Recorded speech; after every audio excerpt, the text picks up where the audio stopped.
আসসালামু আলাইকুম। Hello viewers, সবাই কেমন আছেন? আশা করি সবাই ভালো আছেন। রুকুর রান্নার রেসিপি অ্যান্ড ব্লগে সবাইকে আবারও স্বাগতম। আজ তৈরি করব চিকেন বিরিয়ানি। খুব সহজভাবে কীভাবে চিকেন বিরিয়ানি তৈরি করা যায় খুবই অল্প সময়, সেই রেসিপি আজ আপনাদের মাঝে শেয়ার করছি। খুব সহজভাবে এই রেসিপি আপনাদের মাঝে উপস্থাপনা করছি। যদি ভালো লাগে তাহলে অবশ্যই লাইক কমেন্ট শেয়ার করবেন। আর যারা এখনও আমার চ্যানেলটি সাবস্ক্রাইব করেনি তারা অবশ্যই আমার চ্যানেলটি সাবস্ক্রাইব করবেন, পাশে থাকা বেল আইকনটি প্রেস করে রাখবেন। তাহলে আমার নিত্য নতুন খুব সহজ রেসিপি আপনাদের মাঝে জলদি পৌঁছে যাবে। আর যারা ফেসবুক থেকে দেখছেন তারা অবশ্যই আমার ফেসবুক পেজটি ফলো করে রাখবেন এবং লাইক করবেন। তাহলে এখন চলে যাচ্ছি প্রস্তুত প্রণালীতে। এখানে আমি পরিমাণ মতো মুরগির মাংস নিয়েছি, আর এখানে দিয়ে দিচ্ছি 1 কাপ পরিমাণ পেঁয়াজ। আমি হাড় সহ বড় বড় পিস করে মুরগি মাংস নিয়েছি। আর এখানে গরম মশলা দিয়ে দিচ্ছি, তেজপাতা, বড় এলাচ, ছোট এলাচ, লং থেতো করে নিয়েছি। থেতো করে দিলে ফ্লেভারটা খুব ভালো আসে, তাই থেতো করে দিবেন অবশ্যই। আর এখানে আমি কালো গোলমরিচ গুঁড়ো করে নিয়েছি, সেটি এর মাঝে দিয়ে দিচ্ছি। আপনারা চাইলে সাদা গোলমরিচও দিতে পারেন। আর এখানে দিয়ে দিচ্ছি মরিচ, মানে ছোটো চামচের উঁচু করে 2 চামচ আমি এখানে মরিচ গুঁড়ো দিয়ে দিয়েছি, কারণ আমি কাঁচা মরিচ অ্যাড করবো এখানে। আর এখানে ধনিয়া গুঁড়ো দিয়ে দিচ্ছি 1 চা চামচ পরিমাণ। আর এখানে দিয়ে দিচ্ছি জিরা পরিমাণটা এখানে একটু বেশি পরিমাণ দিতে হবে। আমি 2 চামচ এখানে জিরা দিয়ে দিয়েছি। এখানে দিয়ে দিচ্ছি পরিমাণ মতো লবণ করছি। আর এখানে পরিমাণ মতো তেল দিয়ে দিচ্ছি।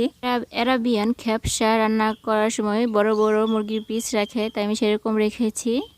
আপনারা চাইলে ছোট ছোট পিস করেও এই বিরিয়ানিতে তৈরি করতে পারেন, কিন্তু আমি নতুনভাবে এই রেসিপিটি আজ করে দেখাচ্ছি আপনাদের মাঝে। আমি বড় বড় পিস করে নিয়েছি, ছোট ছোট পিস করে নিয়ে খেতেও খুব ভালো লাগে।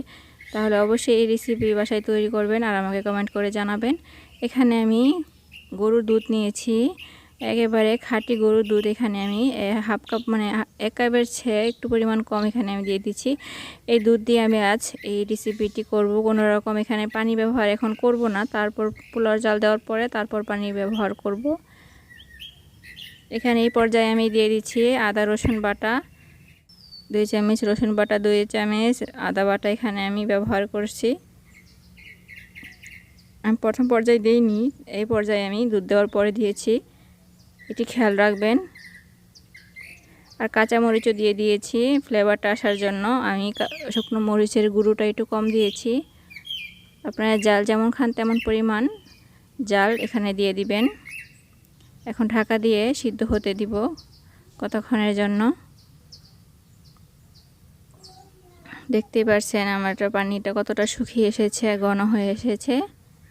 আর মাংসটা প্রায় সিদ্ধ হয়ে গেছে। এই পর্যায়ে আমি মাংসগুলো উঠিয়ে নামিয়ে রাখছি। সবগুলো আমি মাংস নামিয়ে এই মশলার মাঝে আমি পোলাও চাল অ্যাড করছি। আমি পোলাও চাল 1 গ্লাস পরিমাণ নিয়েছি। এখানে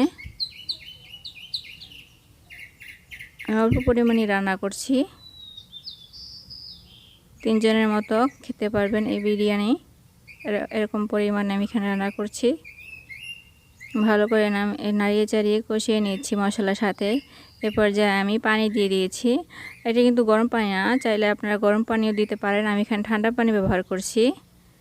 এখানে আমি 1 কাপ পরিমাণ চাল দিয়ে, মানে 1 গ্লাস পরিমাণ চাল দিয়েছি। এখানে 2 গ্লাস পরিমাণ আমি এখানে পানি অ্যাড করেছি। এখন ঢাকা দিয়ে হাই হিটে জাল দিতে হবে। হাই হিটে জাল দেওয়ার পরে দেখতেই পাচ্ছেন এখন এর মাঝে আমি মুরগি মাংস অ্যাড করব।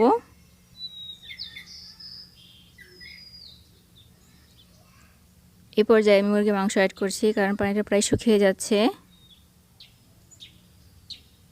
এখন মানে চুলার আঁচটা মিডিয়াম করে দিব, কারণ বেশি আঁচ দিলে পুড়ে যেতে পারে, তলে লেগে যেতে পারে, তাই ঢাকা দিয়ে আঁচটা কমিয়ে নিব। এখানে আমি আবারও 3টি কাঁচামরিচ দিয়ে দিচ্ছি, ফ্লেভার মানে গ্রানটা সুগ্রান আসার পর, সুগ্রান আসবে কাঁচামরিচটা দিলে লাস্ট পর্যায়ে। দেখতেই পাচ্ছেন পানিটা কতটা শুকিয়ে গেছে। এখন একটি নিচে আমি তাওয়া বসিয়ে একেবারে মিডিয়াম করে লো আঁচ দিয়ে আমি বসিয়ে রাখবো 15 মিনিটের মতো। 15 মিনিটে বসলে একেবারে ঝরঝরে বিরিয়ানি তৈরি হয়ে যাবে। দেখতেই পাচ্ছেন একেবারে 15 মিনিট পর ঝরঝরে প্রায় হয়ে গেছে। এখন নামানোর পর জুড়ানোর পর আরও ঝরঝরে হয়ে যাবে। তৈরি হয়ে গেল আমার খুব সহজেই চিকেন বিরিয়ানি। খুবই চটজলদি এই রেসিপিটি বাসায় তৈরি করতে পারেন। খুব সহজভাবে এই রেসিপিটি আপনাদের মাঝে শেয়ার করলাম, কোনো রকম মশলা ঝামেলা ছাড়াই খুব সহজে এই রেসিপি আপনাদের মাঝে শেয়ার করলাম। বাসায় অবশ্যই তৈরি করে দেখবেন, কতটা যে মজা হয়েছে না তৈরি করে খেলে বুঝতেই পারবেন না। আমার রেসিপিটি যদি একটু হলেও আপনাদের কাছে উপকৃত হয়, আপনার কাছে একটু হলেও ভালো লাগে, তাহলে অবশ্যই শেয়ার করবেন, অন্যকেও সুযোগ করে দেবেন দেখার জন্য। আর আমার চ্যানেলটি অবশ্যই সাবস্ক্রাইব করবেন। সবাই সুস্থ থাকবেন, ভালো থাকবেন। আল্লাহ হাফেজ।